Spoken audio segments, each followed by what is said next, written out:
we're going to start our moderated discussion. And I'd like to start with one question, but make sure to put your questions in the chat. We won't have time to get to all of the questions, but we definitely want to make sure to address your questions. So before we get started, I wanted to kick it off with one question.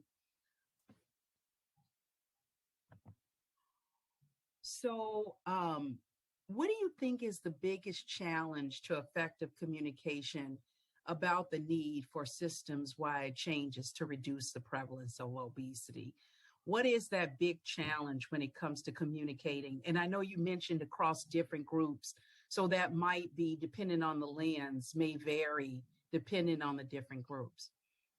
Yeah, I mean, I would say maybe a couple of things here. I mean, one is when you're communicating about systems level changes, and we're talking about changing structures and institutions, there are always going to be those who are resistant to change.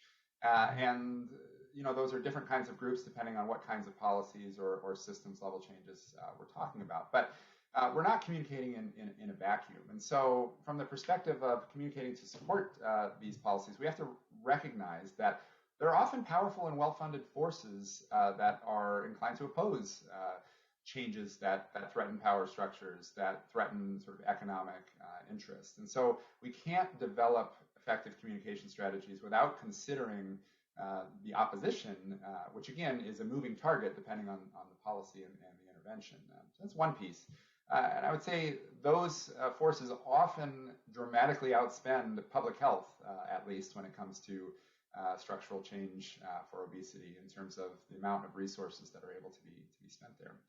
And I guess the second challenge I would say is, you know, I'm thinking back to that ecological model, that systems model, and when we're communicating about systems level changes, you know, policies are not a pill, and I say that in the sense that they're implemented different ways in different communities with different parameters and different sort of compromises that occur throughout the process. And as a result, we don't always have the exact evidence that we would need to say, if you implement this policy, it's going to have X, Y, Z effect. Some of these are a leap of faith. Some of these are trial and error. So we can't always rely on you know, having the strongest possible evidence for these policies, because we have to test them in lots of different communities and environments, and they have to be tailored to the needs and interests of that particular community. And so, you know, I think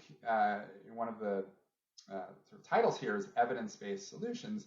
We have to be comfortable with different kinds of evidence that underlie some of these systems level changes. And I think we have to be willing to try innovation and creative solutions that we don't yet know whether or not they're going to work, but we have a pretty good hunch that they might.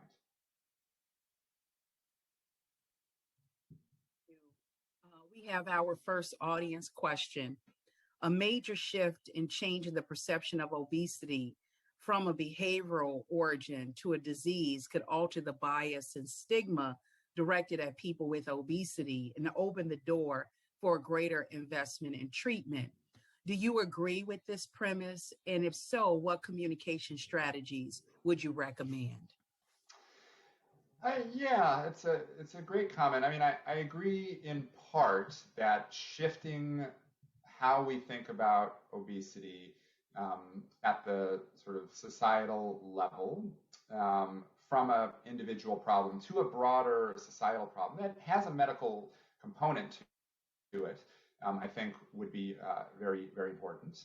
And we've seen from lots and lots of data that people who think that obesity is a problem that many sectors need to address are far more likely to support a variety of interventions to address it. I do think there are limitations, however, to over-medicalizing the problem, because when we think about solutions in medical terms, we think about medical treatments, which ultimately are still sort of focused on individual bodies rather than larger social systems, economic, social, built, environmental, that I think the evidence is pretty strong are fundamental drivers of the problem. So I think broader recognition of obesity as a disease will take us part of the way, but I think we need to scale up even bigger to thinking about it as a social problem with many, many factors that occur at levels above the medical and medical care system. Thank you so much, Jeff. Unfortunately, we're at the end of this session, so we can't take any more questions, but thank you so much for your thoughtful questions. And we will have a panel discussion at the end.